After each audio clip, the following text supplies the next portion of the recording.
6 बजे तक का जो समय है भजन के लिए बहुत लाभदायक है। इस समय अगर कोई निद्रा में रहता है तो ब्रह्मचर्य से हीन और कई तरह की मानसिक बीमारियां और शारीरिक अस्वस्थता ये आगे चलकर उसे घेर लेगी। मानसिक बीमारियां कई तरह से मन डराने लगेगा, कई तरह से मन में ऐसे कुभावनाएं जागृत हो जाएंगी।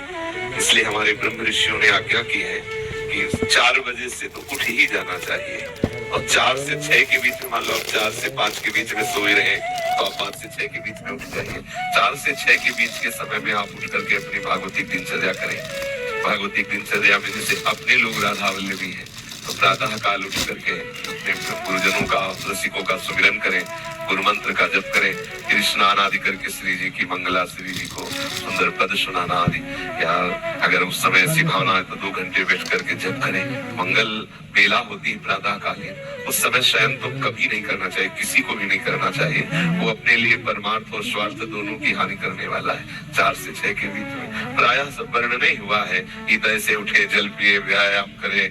प्रत्येक साधक को ब्रह्म मुहूर्त में उठना चाहिए। ये जो लोग 9 बजे तक सोने का नियम लिए हुए हैं, हमारी तो ऐसी भावना है कि उनको कभी भी भगवत प्राप्ति नहीं हो सकती, क्योंकि 9 बजे तक सो रहे हो, ब्रह्म मुहूर्त से लेकर के 9 बजे तक भगवान सूर्योदय हो रहे हैं, आप सैया पे सो रहे हो, तब वो गुण वृत्ति बढ़ रही है, प्रमाद बढ़ रहा है, तुमसे भजन बनने वाला है, ऐसा हो ही नहीं सकता। कैसे भगवत प्राप्ति होगी? अरे भगवत प्राप्ति वाले को कभी ब्रह्म मुहूर्त में नींद आ सकती, असंभव बात है। यदि वो रात्रि भर बैठकर भजन किया है तो भी ब्रह्म मुहूर्त में नहीं सोएगा, बाद में सो लेगा। ऐसे कितने साधक हैं जो रात्रि में भजन करते हैं। 1-2 बजे तक नाना प्रकार की विलासिता में समय काटिए और सुबह 10 बजे तक सोइए और अपने आप को साधक माने, असंभव बात, भगवत प्राप्ति असंभव। सावधान रहिए। प्रातः काल का 3 बजे से और सूर्योदय तक का जो समय है ये महामहिमामय समय है। इसमें अधिकतर ध्यान युक्त जप किया जाए, बहुत लाभ की प्राप्ति होगी। ये बहुत अमृतमयी वेला है। बड़े बड़े महापुरुषों ने, गुरुजनों ने इसी समय को सार्थक किया है भजन के द्वारा, फिर अनुभव करके बताया है। जो प्रातः कालीन 3 बजे से लेकर सूर्योदय तक भजन नहीं करते हैं वो दिन में भजन करें, ऐसा नहीं लगता हमें तो कि वो तन्मयता पूर्वक भजन कर पाएंगे। ब्रह्म मुहूर्त में जब भजन होता है तो दिन भर का नशा चढ़ जाता है। जैसे समय से आप नशा कर ले तो दिन भर वो गूंजता रहता है, ऐसे ब्रह्म वेला पर यदि आपने गुरु मंत्र की तन्मयता 2-3 घंटे की तो 24 घंटे उसका नशा चढ़ा रहेगा। रात्रि में सोने के समय और प्रातः काल जग करके सूर्योदय तक सतत भजन करे, मंत्राकार वृत्ति करे, ध्यान युक्त जप करे, फिर आप देखिए कैसा आपको लगता है। यदि आप बहुत ही शरीर स्वस्थ है, आपका अभ्यास बहुत कमजोर है, तो भी सूर्योदय होते होते आप उठ जाइए। सैया में लेटे हुए सूर्योदय हो रहे हैं और आप साधक कहलाते हैं, बड़ी हंसी की बात है। बिल्कुल कदापि ऐसा ना, ये महापुरुषों के सिद्धांत बताए हुए हैं। प्रत्येक साधक को ब्रह्म मुहूर्त में उठ जाना चाहिए। यदि ऐसा संभव ना हो सके तो सूर्योदय होते होते उठ जाना चाहिए। सूर्योदय हो रहे हैं आप सैया में, वैसा कभी नहीं होना चाहिए। प्रातः कालीन जो भजन होता है वो बहुत रामबाण औषधि है। बार बार इसलिए कह रहे हैं कि आप बैठा लिए इस बात को। यदि हम बहुत जल्दी नहीं उठ सकते, 2 बजे नहीं उठ सकते, 3 बजे नहीं उठ सकते, तो 4 बजे सब उठ जाओ। जो बेचारे रात्रि में सर्विस करते हैं आदि आदि, प्रणाम है, भगवान कृपा करे उनका भी भजन बने। पर अपने लोगों को जिनको केवल भजन के लिए अवसर दे दिया प्रभु ने, कोई जिम्मेवारी नहीं, एकमात्र केवल भजन, तो आप तो ब्रह्म मुहूर्त में उठ जाए। आप ब्रह्म मुहूर्त में उठ करके श्री श्यामा श्याम के अनुराग रस में डूबने के लिए व्याकुल होकर भजन करें। नींद कैसे आ जाती है? यही समझ में नहीं आता कि साधक भजन में बैठता है तो उसे नींद आ जाती, कैसे आ जाती है, कैसे आ जाती है? सोचो, हमारे प्रीतम हमसे मिले नहीं, हमें नींद सतावे, हमें आलस्य सतावे, आश्चर्य कैसे साधना हो रही, कैसी उपासना हो रही, हमें नींद आ जाती है, हम सो जाते हैं। कैसे नींद आ गई? अरे नींद के लिए लेटो की आ जाए तो वो नहीं आती। कितने ऐसे महापुरुष हुए जिनकी जीवनी देखी, पढ़ी, उनका संग किया, ऐसे भी संत मिले। कुछ क्षण के लिए देखा कि केवल शयन मुद्रा में आसन में बैठे हुए देखा। देखो, बिना तन्मयता के वस्तु का बोध नहीं होता। चाहे जितना प्रवचन कर लो, चाहे जितना प्रवचन सुन लो, ये वस्तु का बोध प्रवचन करने से या प्रवचन सुनने से नहीं होता, उसका मनन करके आचरण में उतारने से होता है। साधक प्रातः काल जब उठे तो गुरुदेव को प्रणाम करके निश्चय करें कि आज हम पूरा का पूरा समय आराध्य देव में लगाने की चेष्टा करेंगे। जो पूर्व में हमसे त्रुटियां हुई हैं उनको आज नहीं करेंगे, अब नहीं करेंगे, ऐसी बात नहीं। हमें वर्तमान को संभालना है, तभी आपके अंदर सामर्थ्य आएगी।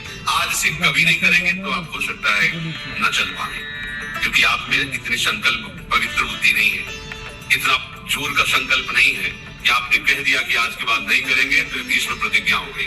आप में नहीं है ऐसी सामर्थ्य। यद्यपि आप सामर्थ्यवान हैं पर अपनी सामर्थ्य को भूल चुके हैं, तो क्या करें? हम मन के ऊपर बोझा न डालें कि आज के बाद कभी नहीं करेंगे। हम आज का नियम लेते हैं कि आज प्रातः कालीन गुरुदेव को प्रणाम करके हम ये नियम लेते हैं कि आज शयन तक हमसे कोई भी जो पीछे त्रुटियां हुई वो नहीं होने देंगे। पूरा का पूरा समय भगवत चिंतन करते हुए ही हम कार्य करेंगे। जो भी व्यवहार करेंगे वो अपने प्रभु के लिए करेंगे। अगर रात्रि में शयन करते समय हम पुनः इसका चिंतन करें कि जो हमने प्रातः कालीन नियम लिया था उसमें कितनी त्रुटि हुई, ये करना ही चाहिए उपासक। ओह, आज तो इतना समय चूक हो गई, तो चिंतन करते हुए शयन करें, प्रातः कालीन फिर नियम ले। जो कल त्रुटि हुई थी वो आज नहीं हुई। एक दिन साधक देखेगा कि उसका मन असाधन रहित हो गया है, त्रुटि रहित हो गया है, पर आपको जांच करनी होगी। रोज का रोज आपको जांच करनी होगी, रोज का रोज आपको नियम लेना होगा, सुधार करना होगा। ये प्रारंभिक साधन की बात है। साधारण भी साधना होती, तो असाधारण साधना होती उसमें रात्रि के 1 या 2 के बीच में जग जाया जाता है। पूरी दिनचर्या, जैसे आप सब कृपा पात्रों की श्री जी की कृपा से यही दिनचर्या चल रही, क्योंकि जब हम यहाँ 2:45 बजे तो यहाँ सब रंगोलियां बनी हुई, तो मतलब है कि 2 बजे 1:30 बजे से शुरू किया होगा, तभी तो ऐसा। लेकिन साधारण दिनचर्या प्रत्येक प्राणी के लिए कह रहे हैं। अगर आप आनंद चाहते हो, पूर्व रात्रे परिचय युंजाना सततम मनः, 8 पैर होते हैं, तो 8 पहर में 1 पहर 3 घंटे, 8 से 24, तो दिन का पक्ष 12 घंटे, 4 से 12, रात्रि का पक्ष 12 घंटे। उसमें कह रहे हैं कि 3 घंटे रात्रि लगने पर और 3 घंटे रात्रि जाने पर केवल भजन करना चाहिए। अर्थात 10 बजे जैसे सो जाए, 11, 12, 1, 2, 3, 4, 6 घंटे हो गए। 4 बजे के बाद सबको जग जाना चाहिए। जो संसार 4 बजे के जहाँ 4 तो सत्संग शुरू होता है, 4 बजे सबको जग जाना चाहिए। अगर आप 4 बजे नहीं जगते, सूर्योदय हो जाता है, आप सो रहे हैं, तो आपकी बुद्धि नष्ट होगी, आपकी आयु नष्ट होगी, अकाल मृत्यु होने की संभावना रहेगी, शरीर रोग ग्रसित होगा और दरिद्रता आपका पीछा नहीं छोड़ेगी। चाहे जितना रुपया कमा लो, तुम्हारा हृदय दरिद्र रहेगा। भावना में तुम कामना में दरिद्र ही रहोगे, जैसे इतना मिला तो और इतना, कभी शांति नहीं मिलेगी। ये भागवतिक सिद्धांत है। ब्रह्म मुहूर्त प्रातः कालीन 4 बजे सबको उठ जाना चाहिए। मुहूर्त का समय और उपासक शयन करे, बहुत बड़ी हानि है। मान लीजिए खूब सत्संग सुनते हैं आप सब जन, बहुत कृपा है आपके ऊपर, लेकिन परिवर्तन नहीं हो रहा भाई। अगर आप 6:30 बजे, अच्छा नहीं, बिल्कुल अच्छा नहीं, ये दिनचर्या तो बिल्कुल ठीक नहीं। आप लोग सावधान हो, जो भी हो सावधान हो जाइए। ये बिल्कुल आपके जीवन के लिए घातक दिनचर्या है। 2 बजे बहुत उत्तम है उठना, पर नहीं तो 3 बजे, आखिरी 4 बजे। साधक हो के 4 बजे के बाद शयन कर रहा है, मुझे तो नहीं। किसी भी स्थिति में हमें लगता है कि दवा खवा दी जाए तो नहीं कहते, नहीं तो किसी भी स्थिति में कोई बीमारी, कोई भी ऐसा रोग अपना प्रभाव नहीं रखता जो दिनचर्या को बाधित कर दे। ये देखा है, लेकिन प्रवचन नहीं, देखा है, जीवन को देखा है। कुछ भी दिनचर्या में अपार सामर्थ्य, देखा अभ्यास में अपार सामर्थ्य है। देखो सामने पट्टी बंधवा दी गई और धनुष बाण ले लिया और शब्द दूर किया जा रहा है अन्य दिशा में, शब्द वेदी बाण संचार। अभ्यास देखो, आंख में पट्टी बनी हुई है, शब्द किस दिशा से हो रहा है, श्रवणेंद्र से दिख रहा है और बाण वही संधान करना जहां से शब्द निकला है। अभ्यास देखो, अभ्यास का प्रभाव देखो, कितने से चमत्कार अभ्यास लौकिक और आप परमार्थ के प्रति। और आपका यह अभ्यास कि आप उठे और फिर सो गए, क्या मतलब आपकी दिनचर्या क्या है? चलने फिरने में देखो, आप भगवद आश्रित, इसका मतलब प्रमादी थोड़ी है। आप भगवद आश्रित, इसका मतलब प्रपंची थोड़ी है। अहम का त्याग करके भगवद आश्रित होकर भगवत मार्ग में चलने वाले प्रतीक है। सबसे प्रार्थना है, जो पीछे हुआ आज से एक नई दिनचर्या आप देखो। जो पूर्व की दिनचर्या ठीक है तो उसे लिखो, नहीं तो सुधार करके और स्वयं श्री जी के सामने वो दिनचर्या रखो। दिखाने की जरूरत नहीं है, बहुत बार देख लिए, बहुत बार रजिस्टरों में रखा हुआ है सब दिनचर्या। अभी आ जाएगा उठ के 2 बजे उठे, 3 बजे ये, 4 बजे वो, 5 हो सकता है जिस दिन लिखो उस दिन 2 बजे उठ जाओ। याद उठे, पक्का उठे, सत्य कह रहे हो, 2 बजे लिख दिया। ऐसे काम नहीं चलना। आप अपने को खुद साक्षी करके प्रभु के सामने और नियमावली में बांधो। बिना नियम के प्रेम उत्पन्न नहीं होता।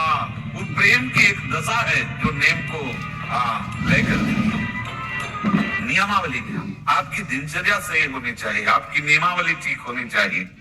उठे, सबसे पहले गुरुदेव भगवान को प्रणाम करके गुरु प्रदत्त नाम मंत्र का स्मरण करें। फिर वृंदावन भूमि को प्रणाम करें, चाहे जहां हो, क्योंकि हमारा प्रेम धर्म धाम में विराजमान प्रिया प्रीतम के चरणारविंद का सेवा सुख है। सबसे पहले हम धाम को प्रणाम करते हैं, गुरुदेव धाम को प्रणाम किया, फिर अपनी दिनचर्या में नाम स्मरण करते हुए लगते हैं। जब स्नान कर ले लज लगाते हैं, चरणामृत लेते हैं, तिलक रचना करते हैं, फिर दिनचर्या आगे की बढ़ती है। इतना शरीर से भी मत बन जाओ कि हर समय खान पान का ही चिंतन केवल बना रहे, जिससे प्राणों का पोषण हो, शरीर स्वस्थ रहे। ऐसी दिनचर्या बनाओ, 2 बार, 1 बार, 3 बार, जितने में तुम्हारा प्राण पोषण होता है थोड़ा थोड़ा भगवद अर्पित।